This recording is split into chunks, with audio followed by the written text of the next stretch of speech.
We forget that. We forget Him. And when we forget Him, we have a cold response to what has been done. And instead of responding to the glory of God, we react to it. And when we react to it, it's like a patient who is sick, who is rejecting that which can save them.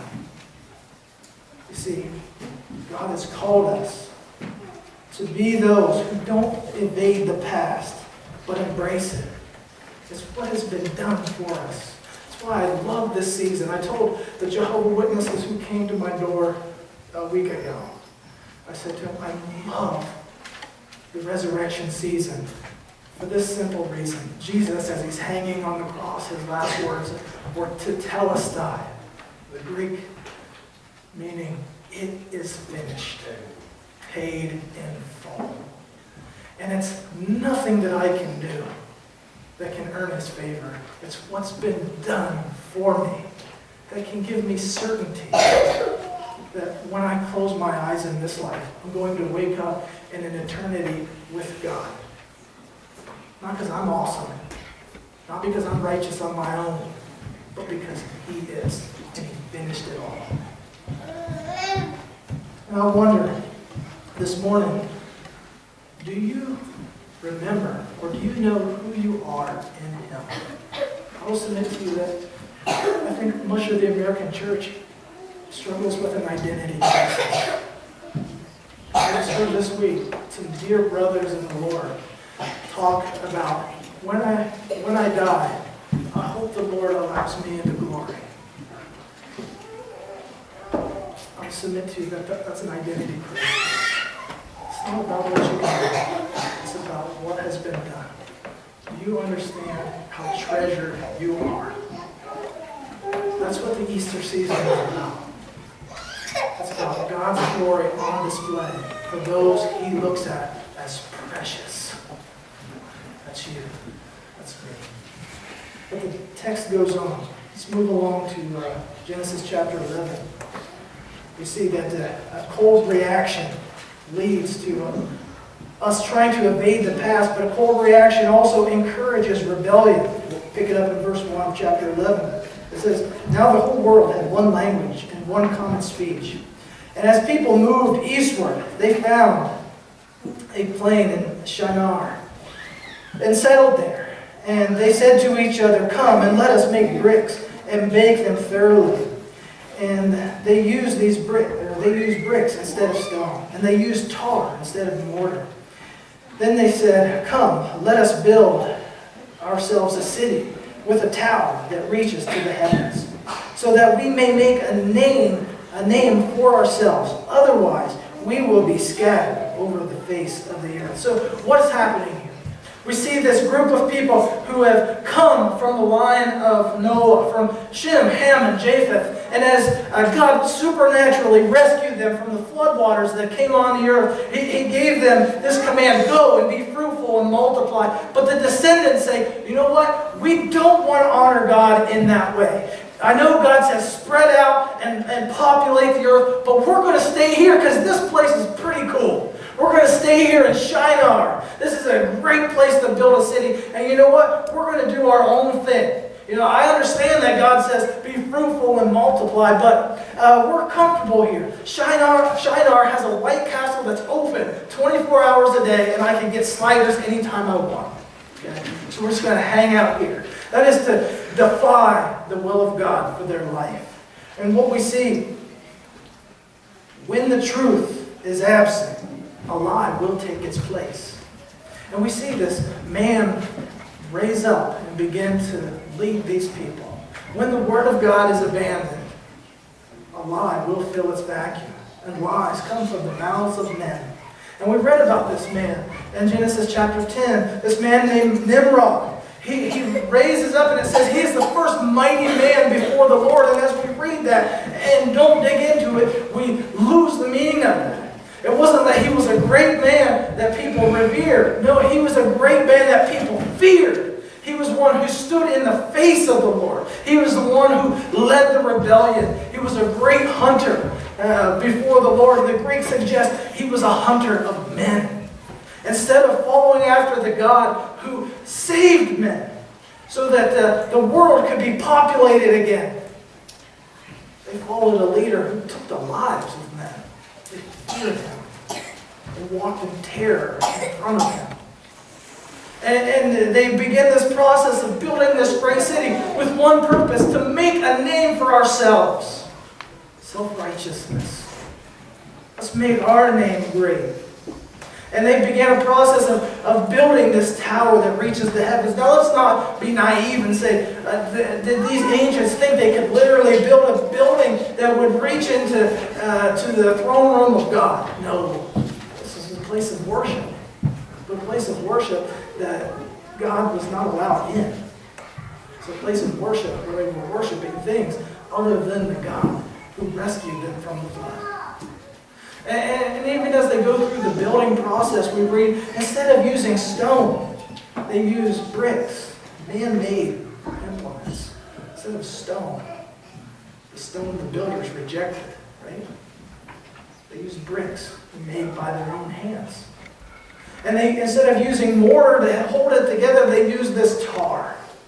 Okay, and it harkens back to Jesus' words when he says, if a man built his house on sand, when the storm comes, it's going to fall. But if a man builds his house on rock, it will be sure and sturdy.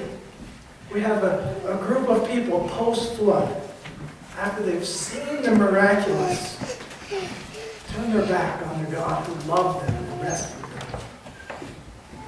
When the truth is absent, the lie will take its place. And we hear this in Romans chapter 1. This is true in our day as it was that day.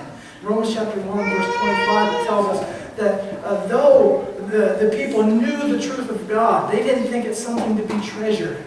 So instead, they took the truth of God and exchanged it for a lie and worshipped and served the created thing rather than the Creator. When the truth is absent in your life, a lie will take its place. When you don't know who you are in Him and how treasured you are, you begin to believe the thoughts that go through your mind. Nobody cares about me. Nobody loves me. I have no talent. Everybody else is better.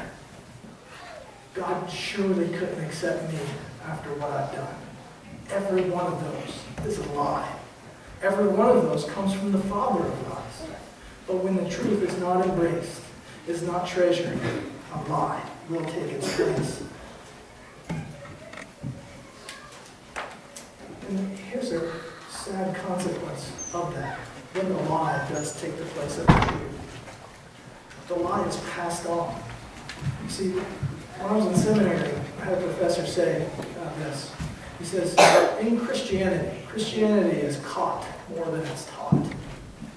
And as he said that, initially I thought, I don't know if that's true, because I've sat in on a lot of really good Bible study and I've learned a lot of really precious things because I was taught. But some of the most precious, some of the most important things that I've learned during the course of my short time as being a Christian, 12 years, have been by watching godly men and women apply the truth of God to their life and see it work out in their everyday life. Those have been some of the jewels that have been entrusted to me. But when the truth is absent and we operate according to a lie, our children watch. And when our children watch, they follow suit. And when they follow suit, and they begin to think that the Ohio State Buckeyes are more important than Jesus Christ, then I'll go to the game, and because I get home late on Saturday, I can't get up for church on Sunday, but the Buckeyes got worshipped. So that's good. And Dad would be proud because I was there and I had the foam finger waving. Or my dad loves baseball. And the rainout that happened for Tuesday was rescheduled for Sunday, and it just so happened to be at 11 o'clock during worship. But baseball's really important, so I'll go to that. The truth of God was exchanged for a lie. And they began to worship what was created rather than the Creator who was to be praised forever. And I wonder this morning, do you remember not only who you are in Him, but do you remember who you belong to? Somebody asked me just this week, I get asked questions about drinking and about dating all the time. And this question was about drinking. And they asked me, like, why don't you drink? And it's not because I don't think I would enjoy it, because I think I probably would. Because I know from my younger years that I enjoyed it very much. But the Bible is true, like it says, sin is satisfying for a season. But this is why I told him I don't. I don't because I care about my witness. And when I was gone in Florida, I went to that retreat. Nicole and I went to this little restaurant right on the beach. And it was the coolest restaurant I've ever been in. Food was absolutely fantastic. And they were advertising like crazy these fruity tropical drinks. And I thought to myself, I could have one of those. And I could. I'm free. Okay? You can't judge me for that. I mean, I can. That'd be your own problem. I mean, I'm over 21. I'm able to do that. But here's why I didn't. Not because I didn't, because I thought you might find out and think less of me. I didn't because I care more about Jesus than I do that thing.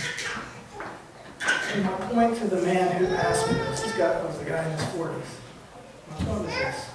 My point is, when we begin to ask ourselves, how close can we get to sin? We're asking the wrong question. The real question that we ought to ask ourselves is, why is it that I need that? Whatever that is. Men, you guys who struggle with pornography, ask yourself why you need that. Women who struggle with alcohol, ask yourself, why is it that I need this? And then ask yourself the follow-up question. Do you remember who you belong to? Do you want to honor him above all things? I do. Do I? Every day? I don't. It breaks my heart. Do you remember who you are in him? And do you remember who you belong to? Finally, the cold response, or cold reaction to the gospel ends in confusion.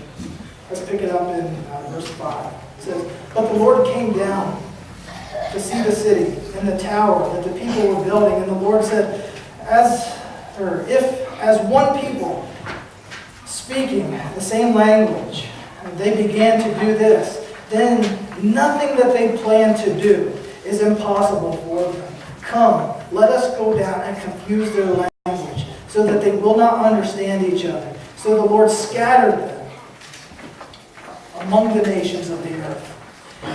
And they stopped building the city.